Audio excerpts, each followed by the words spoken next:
People can make money. They provide goods and services people want, need, and desire. That's America. It's called freedom, capitalism, and as long as it's honest, right? People decide.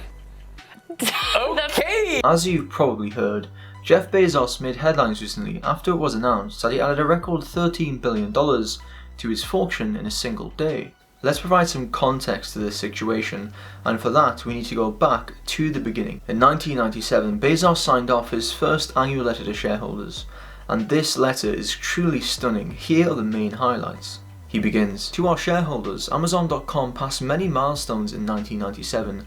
By year end, we had served more than 1.5 million customers, yielding 838% revenue growth to $147.8 million, and extended our market leadership despite aggressive competitive entry." He continues, "But this is day one for the internet, and if we execute well for Amazon.com, today online commerce saves customers money and precious time. Tomorrow, through personalization, online commerce will accelerate the very process of discovery. We believe that a fundamental measure of our success will be the shareholder value created over the long term. This value will be a direct result of our ability to extend and solidify our current market leadership position. Because of our emphasis on the long term, we make decisions and weigh trade-offs differently than some companies. We will continue to focus relentlessly on our customers." Bezos then details this obsession with customers. "From the beginning, our focus has been on offering our customers compelling value. We realized that the web was and still is the worldwide weight. Therefore, we set out to offer customers something they simply could not get any other way, and began serving them with books. We brought them much more selection than was possible in a physical store, and presented it in a useful, easy to search and easy to browse format in a store open 365 days a year, 24 hours a day. We maintained a dogged focus on improving the shopping experience, and in 1997 substantially enhanced our store. We now offer customers gift certificates, one-click shopping, and vastly more reviews, content, and browsing options. We dramatically lowered prices, further increasing customer value. Repeat purchases and word of mouth have combined to make Amazon.com the market leader in online book selling.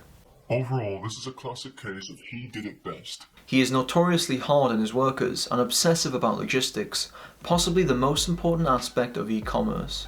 He gets his products to people quicker and more reliably, and he was one of the first e-commerce sites to start selling everything and become an online Walmart. He is simply not a complacent person. He could have stopped there, but he took it a step further with his suite of B2B products like AWS. Many overlook the fact that he started Amazon at the age of 30.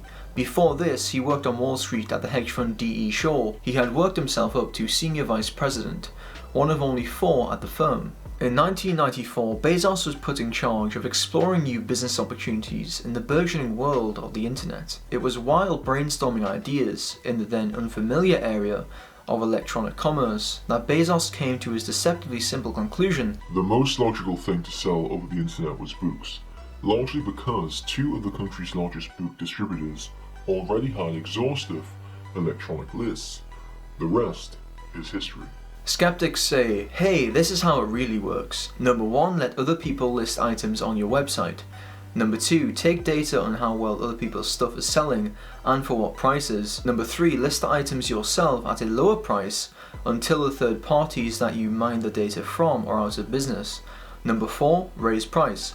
Number 5, vertically integrate to control more and more of the supply chain. Well, sort of. Quite simply, Amazon was positioned well to take advantage of the immense shift in lifestyle from 2000 to 2020. This is the same reason why many other tech companies have shot up in value. People want to consume. They have fulfilled the vision that Bezos outlined in 1997 and provided these customers with world-class service to meet their demand.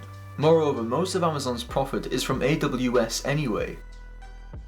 There is a lot of criticism at the moment regarding his soaring net worth. However, context is important. Should he pay more taxes, perhaps? Is there an element of luck involved? Sure. But is he a genius who has executed extremely well for decades? Absolutely. After all, he hasn't derived his net worth from funding both sides of a war or via other illicit means. Despite what the Forbes list claims, he is not the richest person in the world. The Saudis and the Rothschilds are already trillionaires, and Putin is probably one too. Yo, he know too much.